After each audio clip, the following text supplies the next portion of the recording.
Yo, what's up guys? This is Rise and welcome to another video where today I'm going to be taking you through 3 teams in the Ultra League and 3 teams in the Retro Cup that you can use to try and climb ELO here early on in the Go Battle League. Maybe hit rank 20, maybe get to veteran or even beyond that as we are in the early stages of the season.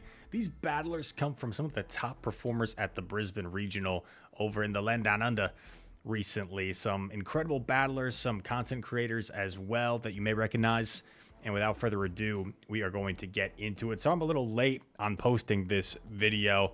Didn't get around to it on Friday when I intended to post it. So here it is on Sunday. We still have Sunday, Monday, Tuesday, Wednesday, Thursday, and a little bit Friday with these leagues in place. But to start things off, we are going to showcase a team coming from none other than Yakobi. Yakobi, you may know as the OCIC champion from last year and also the Brisbane regional champion of this year. So just tremendous success he has found in the Play Pokemon circuit. And this is his Ultra League squad featuring some Pokemon I love to use myself, Shadow Swampert and Charizard. And he also has the Shadow Skuntank as a safe swap. The team makes sense, right? Swampert's only real weakness is grass, and you've got 2 great grass counters in the back. I would presume Shadow Skuntank acts as the safe swap. And unless they have something like a Swampert or maybe a Registeel, to hard punish that Shadow Skuntank. Skuntank can force shields from a lot of things, and we know how dangerous and how lethal Swampert and Charizard can be when they are up shields. So a pretty straightforward team. I have Sludge Bomb written down as a secondary move for Skuntank. I could also see Flamethrower working there. You could even run Trailblaze, depending on what you're seeing. I think there's multiple viability there with those movesets. Rise, why do you have Sludge Bomb? Don't you want Flamethrower for Steel? Rise, why do you have Sludge Bomb? Don't you want Trailblaze for Swampert counter swap? You know what, Darren? Those options work too. Those work too. There's no exact science. I mean, sometimes there is an exact science because you can know exactly how a matchup is supposed to play out, but it's not always an exact science in Pokemon Go PvP. And shout out to Yakobi for the team there. Team number 2 comes from Mr. Valiant Vish, a teammate of mine. Probably widely regarded as one of the top Australian battlers along with Yakobi, and super successful in the Play Pokemon circuit as well. He's rocking Nidoqueen, Mandibuzz, and Poliwrath. Now, you have the options for Shadows with Nidoqueen and Poliwrath. I think those work fine. Shadow Nidoqueen, just a little bit more oppressive with the damage. With Poliwrath, I think both are viable. I tend to prefer the Shadow Poliwrath myself, similar to Nidoqueen, just a little bit more oppressive with that damage. But if you want a little bit added bulk, you can go for the normal Poliwrath. And I know Shadow's probably not quite as accessible. More people definitely will have a non-Shadow than a Shadow built. Mandibuzz, of course, XL Pokemon, super bulky, super good in the Ultra League. Really hard punish to things like Giratina. Pretty soft counter to Swampert because it's going to take Swampert multiple Hydro Cannons, and Swampert, of course, is probably one of the worst leads Nidoqueen could see. So maybe you safe swap the Poliwrath, you lure out any potential Fairy type there, and then you've got your Mandibuzz playing cleanup crew in the back. And Mandibuzz is so bulky that it can put in a lot of work when in the right spots. So there's a team from Mr. Valiant Vish in the Ultra League. And then we have one more team in the Ultra League before we move on to the Retro Cup. And this comes from Miss Debbie Pebble, a content creator I had the pleasure of meeting, I feel like a couple times now. Definitely met her in Japan with the rest of the Aussies, and super cool gal. I think she's pretty close friends with Zoe Two Dots as well. And she recommended this team of Tapu Fini, Cresselia, and Charizard. Another team that I would totally see myself running. Cresselia, a really solid safe swap. Unless there's something like a Registeel to hard counter it. That Grass Knot Moonblast coverage gives Cresselia play against a lot of things in the Ultra League. Tapu Fini, going to resist counter, has a lot of solid leads in the Ultra League. I'm personally a big fan of Tapu Fini.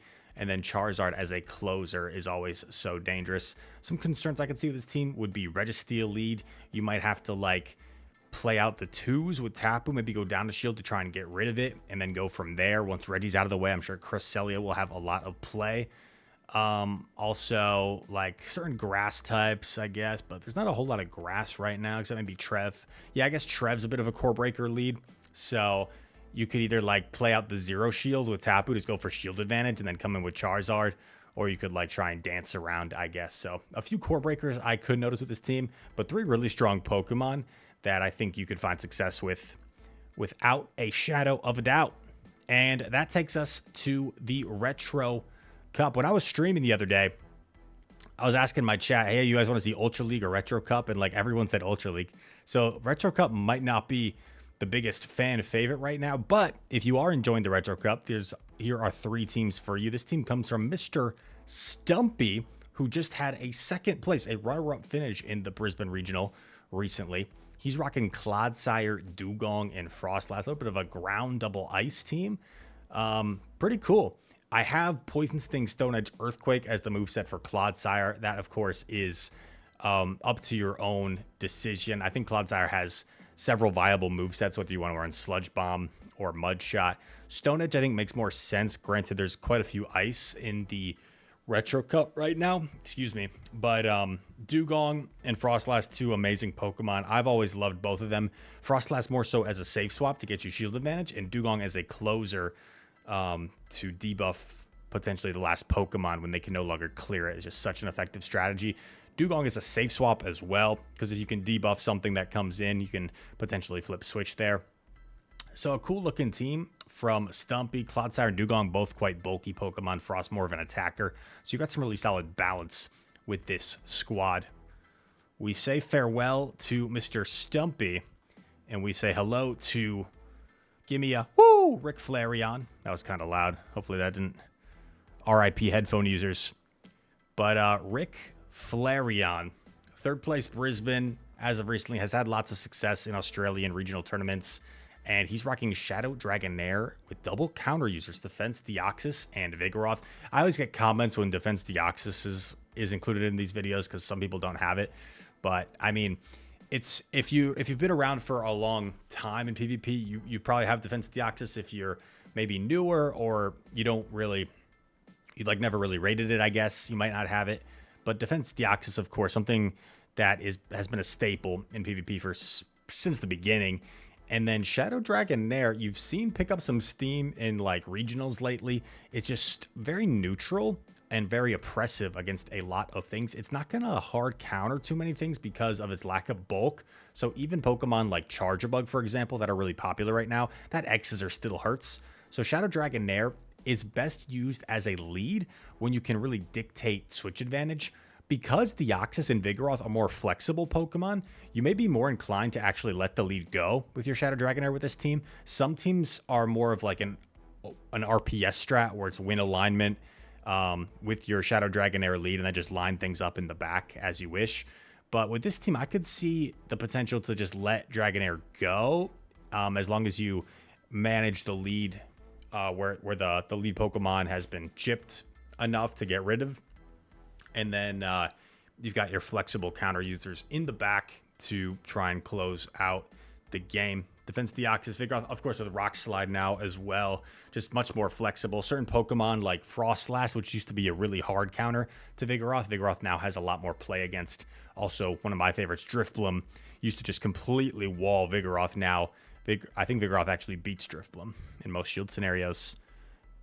We have one final team, and this comes from the Doctor.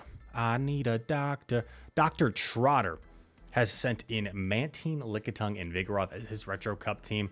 Double normal. This is kind of like the Vigoroth Cup. So if you're not running Vigoroth, you should consider it because it is probably the best Pokemon in this meta. But you also can get away without using it, as we saw from Stumpy's team.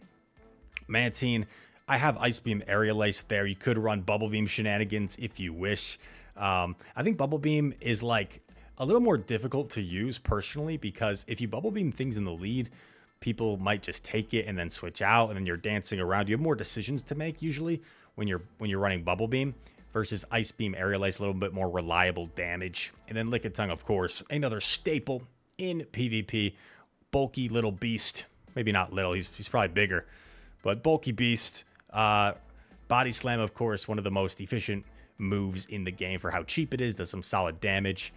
And yeah, I could see you being weak to like certain maybe electric types. You got 2 Pokemon that you can swap in that are quite flexible. And Vigoroth is just a tremendously safe swap in this meta. So I would say Poliwrath right now is probably one of the best counters to Vigoroth. So if you swap your Vig, you lure out the Poliwrath, you probably lose that matchup, but then you can farm down with Mantine, and hopefully you cleared the way for your Lickitung and back, or vice versa. Swap the Lickitung to lure out the Poliwrath, and the same sort of concept. There you have it. 3 teams in the Ultra League, 3 teams in the Retro Cup if you're looking for what to run this week in the Go Battle League. I hope you guys enjoyed this video. Shout out to Inadequence and shout out to Crazy Filmmaker for the graphics, which you can find on their social media on X. And all that said, I thank you guys for watching this video. If you enjoyed it, please like, subscribe, comment down below. All comments help the YouTube algorithm. All that said, thank you for watching. Hope to see you in the next one. Peace.